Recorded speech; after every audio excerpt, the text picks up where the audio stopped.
आप लोगों को एक कहानी सुनाने जा रही हूँ। आप मुझे जानते हैं ना, मैं कौन दीदी जी हूँ? सरिता दीदी जी हूँ। आप लोगों को तरह तरह की कहानी सुनाती हूँ ना।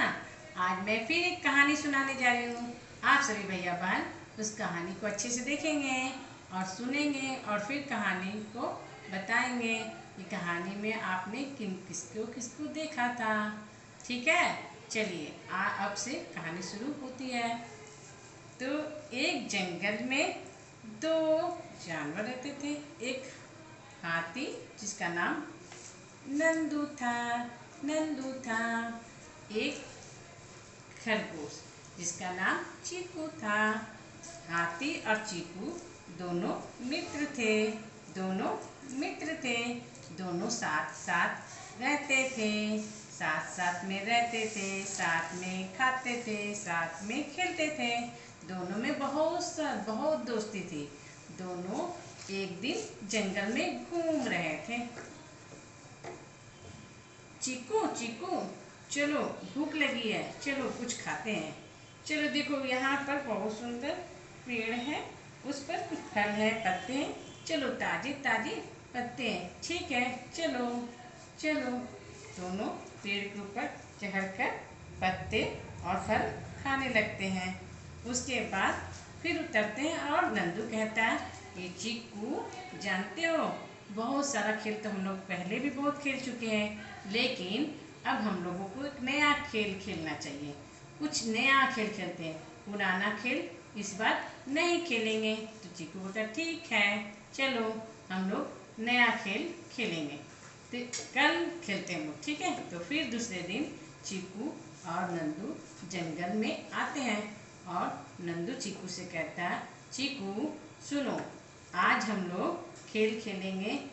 तुम बैठना, मैं तुम्हारे ऊपर से कूदूंगा और मैं बैठूंगा, तुम मुझ पर कूदना। लेकिन इसमें शर्त यह है कि एक दूसरे को छुए बिना कूदना, न स्पर्श नहीं करना किसी को।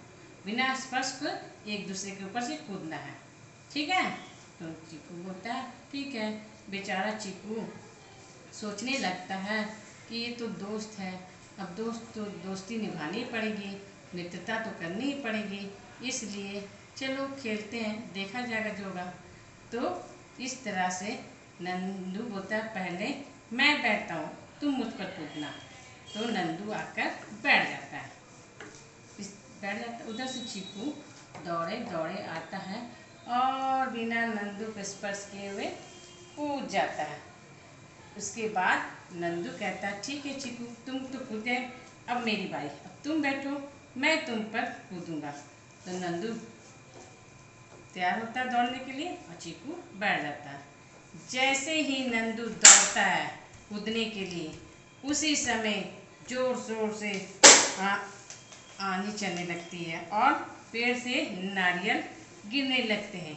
चीकू सोचता है, चीकू भी भागने लगता है, नंदू भी भागने लगता है। क्या हुआ क्या हुआ? जो लोग भागने लगते हैं, दोनों जल्दी जल्दी भाग रहे थे और इधर पेड़ से नारियल गिरते हुए आवाज़ सुन रही थी।